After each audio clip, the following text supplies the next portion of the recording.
The Attic Child by Lola Jaye. Read by Lucian Msamati and Nneka Okoye. With a prologue and author's note read by the author. Until the lions have their own historians, the history of the hunt will always glorify the hunter. African proverb, quoted by Chinua Achebe in The Art of Fiction.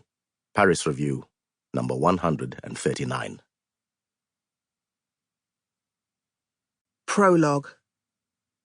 I open my eyes to death, but I'm still here. Why hasn't she claimed me? Apparently it's my birthday tomorrow, not yet 13, yet nobody knows I exist. Each of the days melt into one long stretch, weeks fly by, endless. I'm no longer afraid of the dark, the blackness, warm. Breathe. Footsteps. Is anyone out there?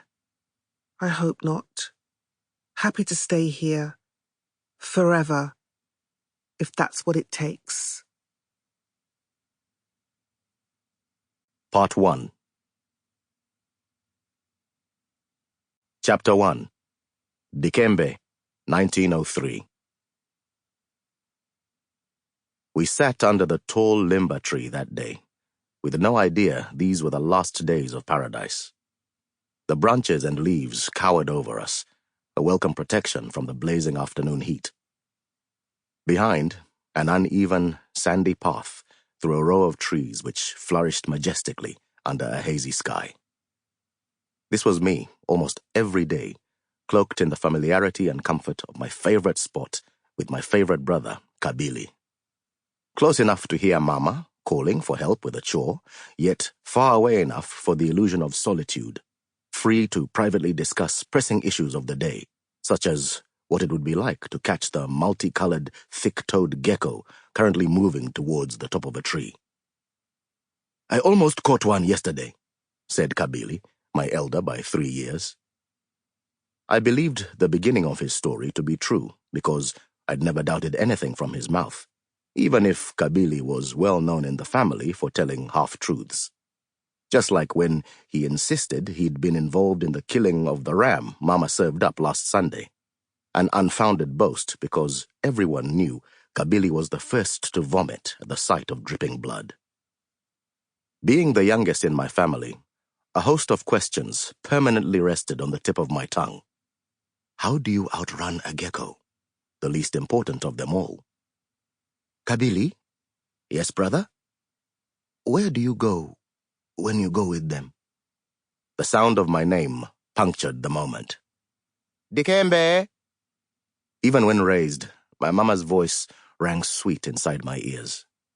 Being the youngest of 5 and likely to be her last, I believed that of all her sons, I was the special one. I only felt this because she constantly made me feel this way with her words. Whispers mixed with an aroma of a freshly made stew as we stood over a cooking fire. A good child, that is you. Mama often complained that not having a daughter meant being unable to pass on how to prepare the tastiest of dishes for the home. Yet I was a willing student, soaking up all she was willing to teach about cassava or the importance of banana leaves, whilst also being able to spend precious moments with her, as if I still remained attached to her breast. My older siblings, which sometimes included Kabili, would accompany our father on journeys outside the village and be gone sometimes for weeks at a time. Mama said they were working with my father in the timber trade. My father was a skilled craftsman and sculptor who had been taught by his own father, a skill I one day hoped to master. My favorite carving of his was a footstool melded around the shape of a man with an elongated head, which he had sold at market. However, I hadn't seen anything he had made lately, as my father no longer carved at home. Mama explained that my father and brothers now simply worked away, yet I'd also never seen any items they had made. On the few occasions I got to sit with him, it was with an audience of others. He did sometimes speak lovingly of the trees of his childhood. I Sample complete. Ready to continue?